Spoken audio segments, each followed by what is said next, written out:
Assalamualaikum warahmatullahi wabarakatuh. Bertemu lagi di channel Cerita Misterius. Tentunya masih bersama Bang Joni. Pada kesempatan kali ini, saya akan membawakan kisah misteri yang berjudul Petaka akibat jengklot pesugihannya dicuri. Seperti apa kisahnya?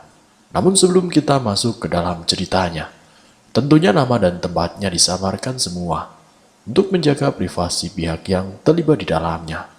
Dan tak usah kita berlama-lama lagi. Langsung saja, mari kita simak ceritanya. Begitu kentalnya kesan mistis di Indonesia, menjadi salah satu faktor penyebab mengapa masih tingginya peminat serba-serbi horor.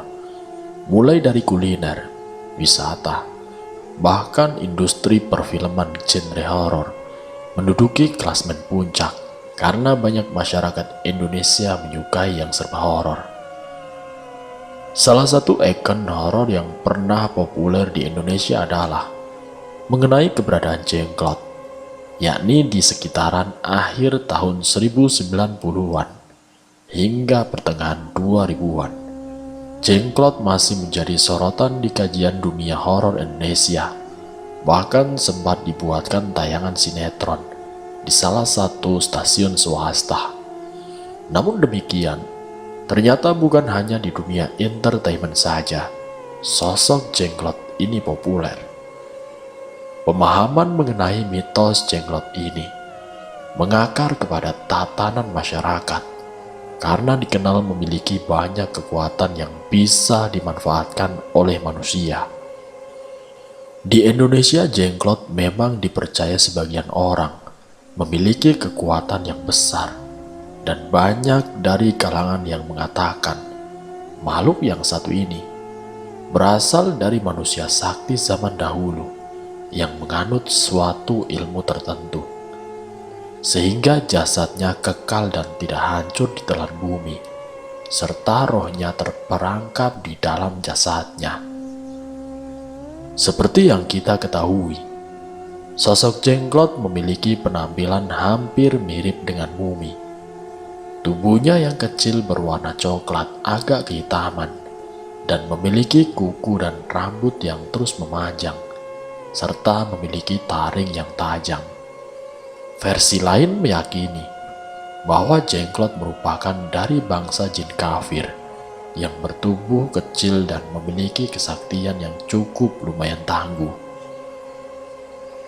Mitos jengklot sendiri menjadi sangat populer di kalangan masyarakat disebabkan tidak lain ialah karena kekuatannya yang diyakini banyak berfungsi untuk kehidupan manusia.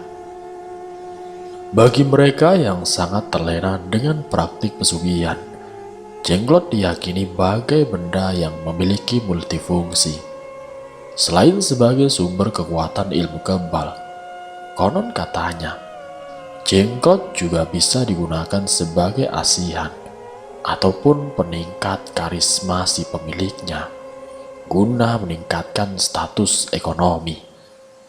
Sehingga tidak heran, banyak dukun-dukun palsu berusaha membuat jengklot imitasi untuk menipu. Selain itu, jengklot pun bisa diajak kerjasama untuk mengirimkan santet. Lalu ada juga orang yang menggunakan jengklot untuk menarik benda-benda pusaka lain dan juga harta karun yang terpendam di bumi. Jengklot sendiri diyakini multifungsi. Benda musyrik seperti jengklot dan lain sebagainya akan selalu memiliki dampak negatif yang lebih besar ketimbang manfaatnya. Konon pemilik jengklot harus merawatnya setiap hari dengan ritual-ritual tertentu, serta akan meminta tumbal keperawanan seseorang. Lalu apabila tidak dilakukan, maka nyawa si pemilik sendiri dalam bahaya. Seperti kisah yang satu ini, yang melakukan perjanjian dengan dukun. Dia melakukan perjanjian dengan dukun untuk merubah perekonomiannya. Sebut saja laki-laki itu adalah Susanto. Ia merupakan dosen di salah satu kampus swasta. Ia merupakan dosen honorer yang mendapatkan gaji yang sangat kecil dari tempat kerjanya. Walaupun Susanto masih belum menikah, namun kebutuhan saat ini yang serba mahal membuatnya harus memutar otaknya untuk menghasilkan uang lain dari menjadi seorang dosen honorer. Susanto merupakan sosok anak muda yang sangat ambisius. Ia ingin sekali dan bahkan terobsesi untuk menjadi orang yang memiliki harta kekayaan yang banyak. Namun takdir berkata lain. Ia hanya bisa menjadi seorang guru honorer karena tidak segera diangkat menjadi seorang dosen pegawai negeri. Dengan desakan kebutuhan ekonomi yang semakin hari semakin banyak, dan hanya bermodalkan dengan ilmu pengetahuan yang ia dapat sebagai seorang dosen, maka Susanto akhirnya membuka bisnis joki skripsi. Walaupun ini bukan pekerjaan yang halal, tapi karena tuntutan ekonomi, membuat Susanto terpaksa melakukannya.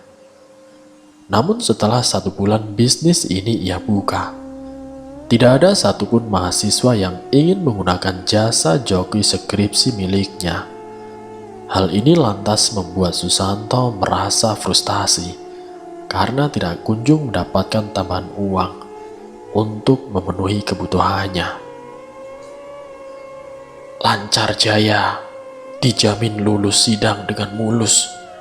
Hubungi sang skripsi. Begitulah isi pamflet iklan joki skripsi milik Susanto. Dalam sebulan, sudah pasti 2 hingga 3 pesanan skripsi mampir ke dalam list pekerjaannya. Sekali membuat skripsi, Susanto pasang tarif 2 hingga 3 juta rupiah, tergantung tingkat kesulitan.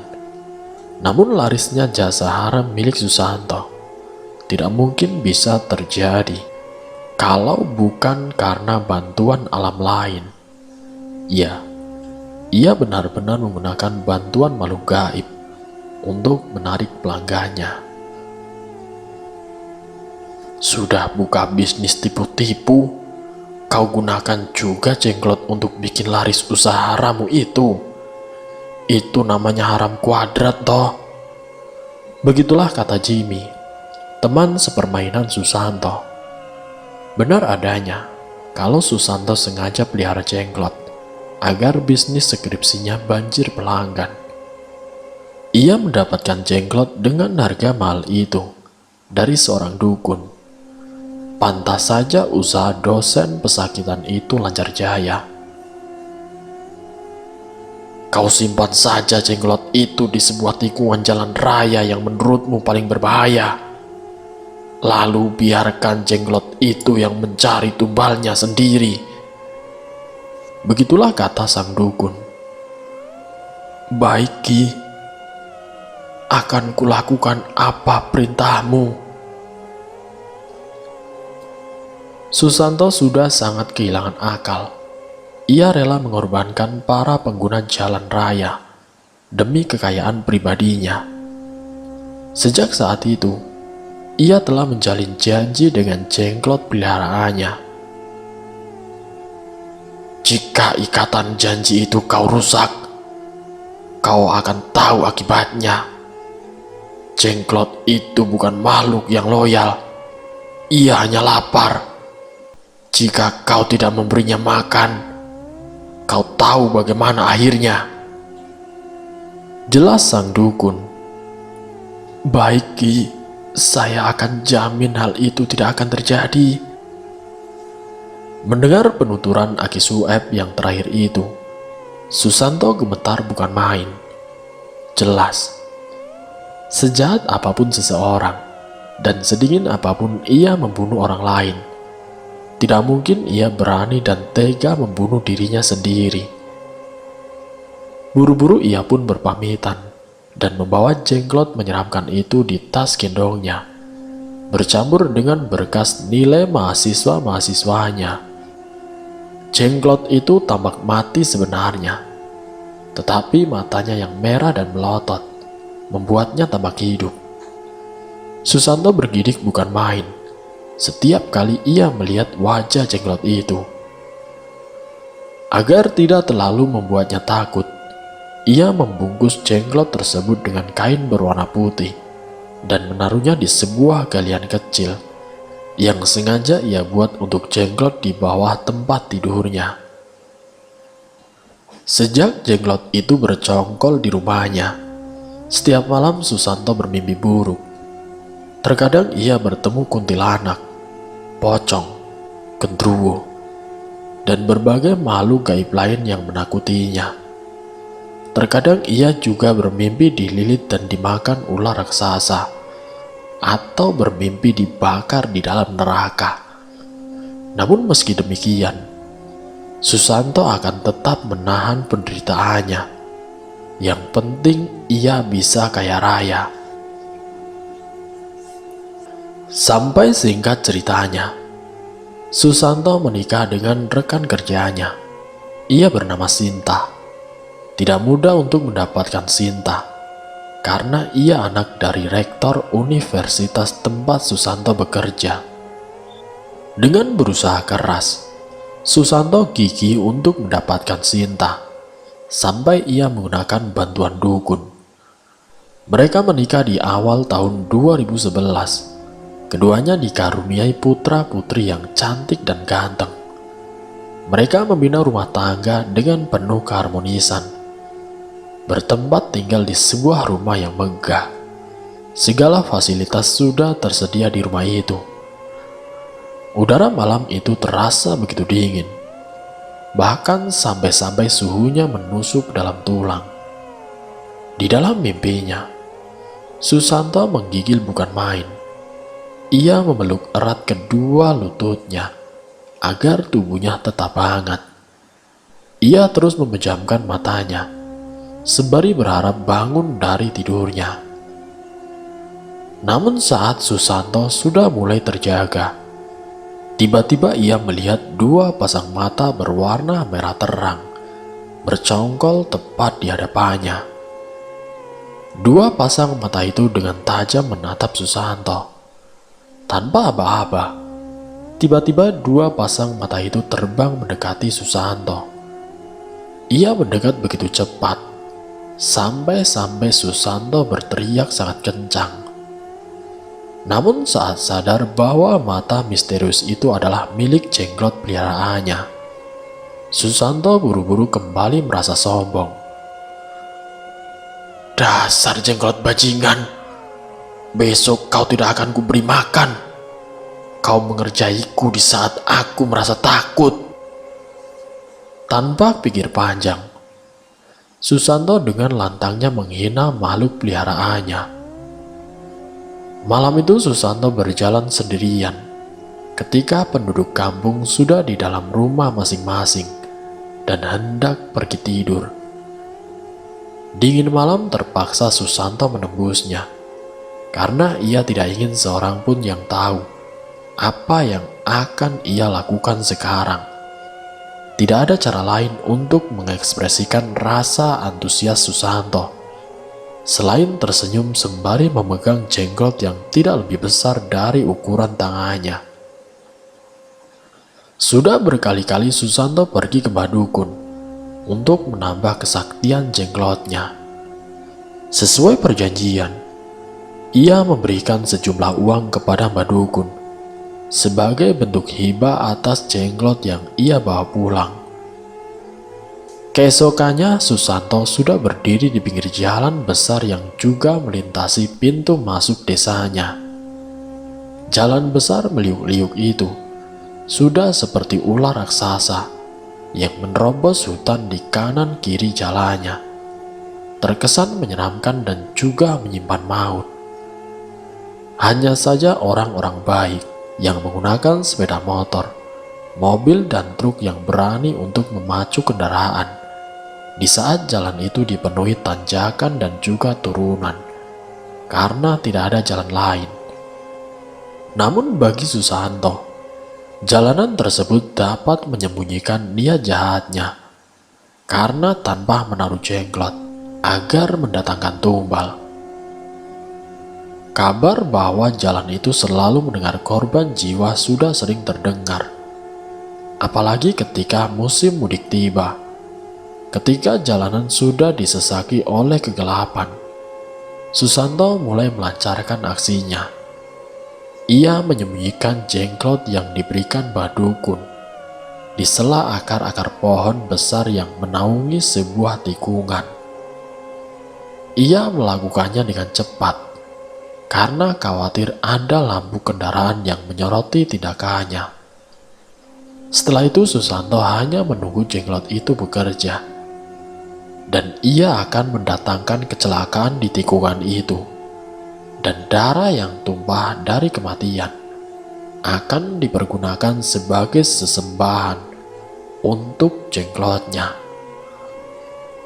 Selama 4 hari Susanto menunggu kabar kecelakaan di tikungan itu, dan akhirnya kabar itu datang di hari kelima. Tepat setelah azan subuh, sebuah mobil truk menghantam pohon tempat jenglot milik Susanto disimpan.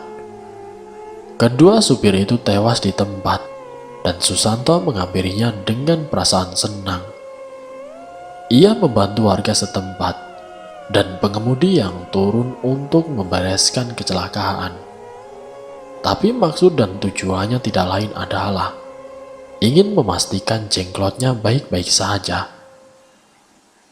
Dan memang apa yang dikatakan Mbah Sueb benar adanya. Susanto langsung mendapatkan pekerjaan di tempat yang sama sekali tidak ia sangka akan menerimanya.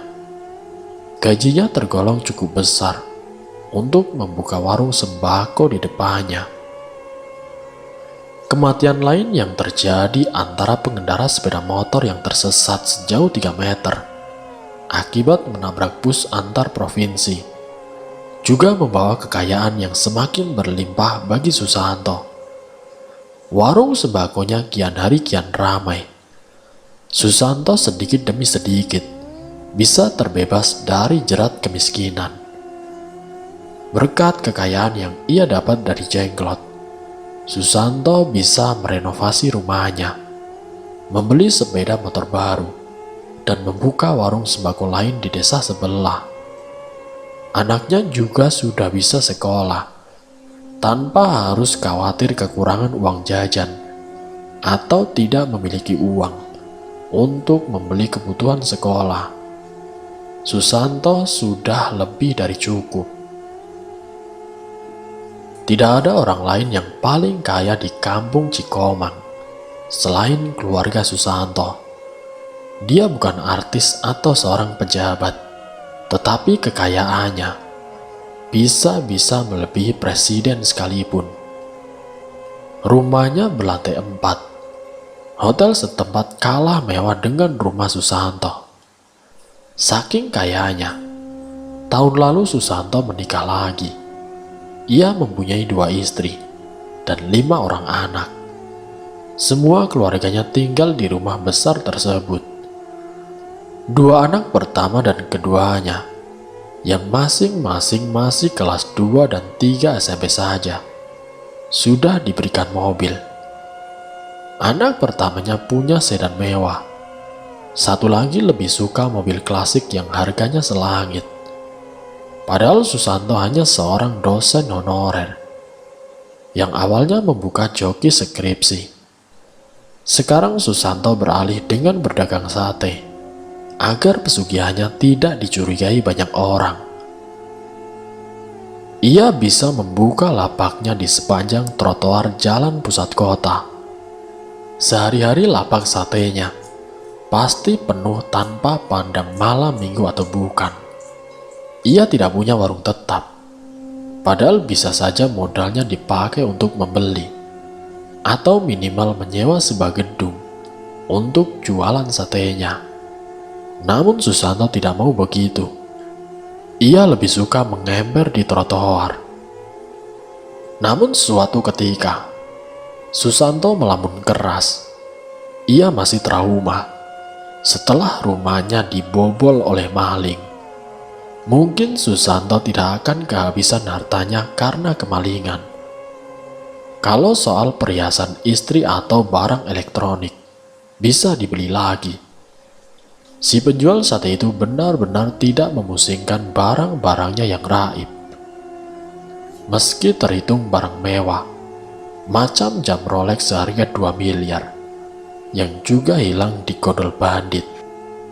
Namun ia lebih mengkhawatirkan satu benda yang sangat ia jaga, yaitu jengklot miliknya. Para bandit itu membobol brangasnya. Tidak hanya uang dan juga perhiasan mereka bawa. Ternyata jengklot pun jadi sasaran maling itu. Lantas kalau makhluk itu sudah menghilang, lapak satenya akan sepi pengunjung. Akang yang tenang, kita pergi saja ke rumah Mbah Sueb. Kita minta ia mencari tahu di mana keberadaan jenglot itu. Kita kan sudah membayar mahal. Jelas Mbah Sueb tidak akan membiarkannya hilang, Kang. Ucap istri pertama Susanto menenangkan. Setelah berjam-jam dimintai keterangan, Susanto dan juga istrinya buru-buru merapat ke rumah sang dukun untuk melaporkan kejadian tersebut. Syukur-syukur para pelaku juga bisa terlacak lewat penerawangan Mbah Sueb.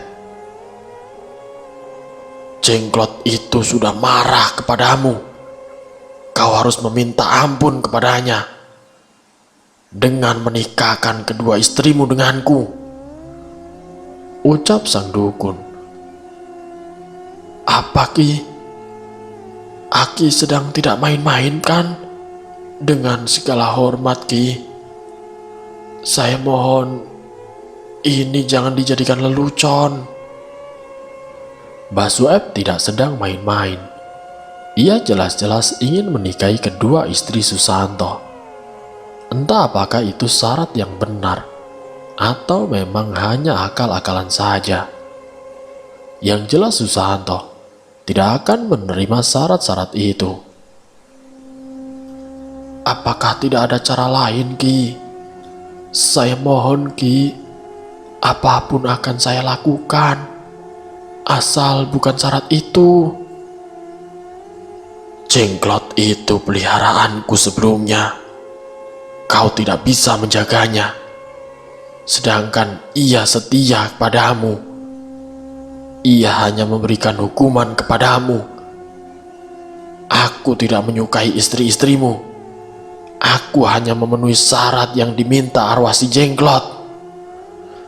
Jelas Mbah Sueb. Tapi saya mohon Ki, Aki pasti tahu kan bahwa syarat itu tidak mungkin saya penuhi. Kau mau memerintahku? Hah? Kalau kau tidak percaya, ambil saja konsekuensi yang harus kau terima. Dasar bajingan, kau sudah kuberi nikmat, masih saja membangkang, ucap Mbah Sueb. Sialan, aku juga tidak percaya kepadamu kakek tua.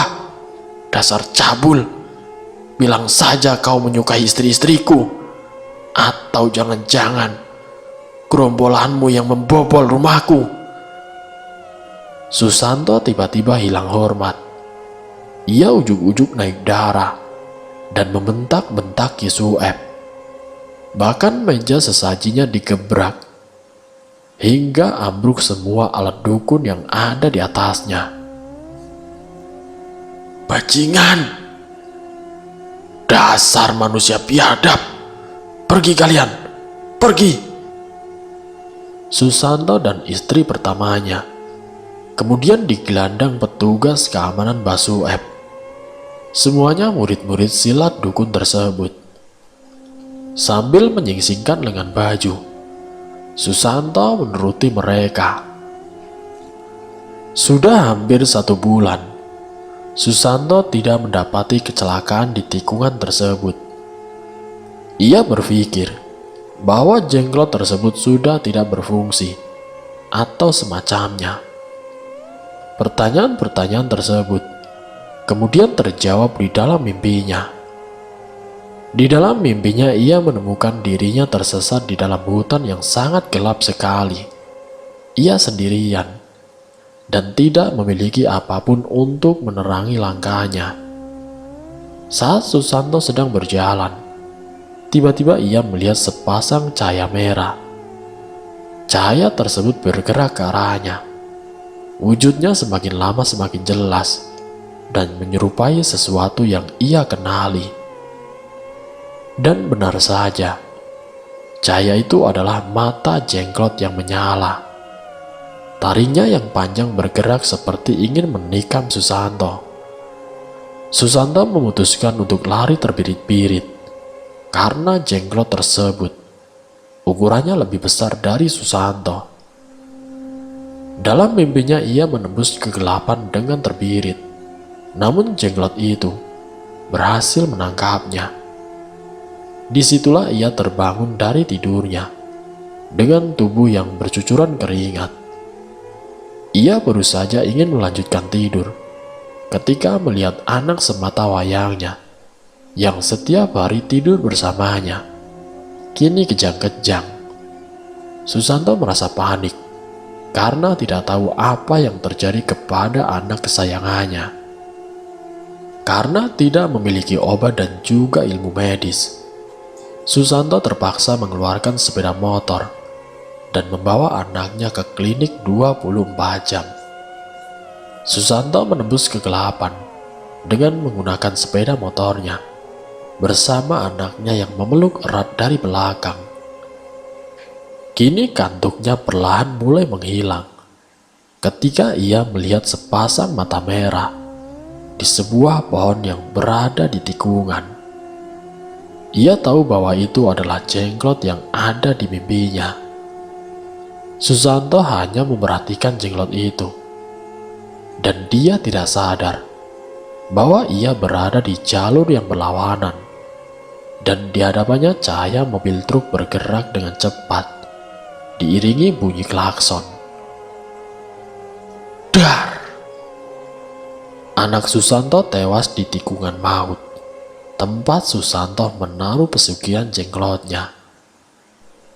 Ia tidak tahu resiko besar apa yang mendekatinya. Tolong, tolong, ada mayat, ada mayat. Pagi buta seorang ibu-ibu yang sedang pergi ke pasar menemukan sesosok mayat yang menggantung di pohon mangga. Buru-buru warga menghampirinya untuk membantu.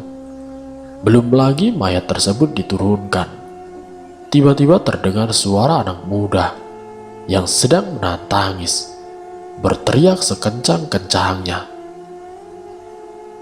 Innalillahi, anaknya Pak Susanto, anak dosen saya Pak, saya mengenalnya. Ya, Susanto dengan teganya meninggalkan mayat anaknya lantaran ia sendiri merasa takut dengan jenglot peliharaannya sendiri. Dan setelah kejadian itu, Susanto menjadi gila. Ia sering didatangi almarhum anaknya.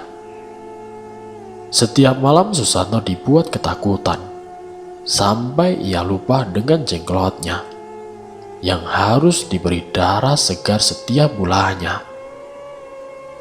Lantaran lalai dengan perjanjian yang sudah disepakatinya.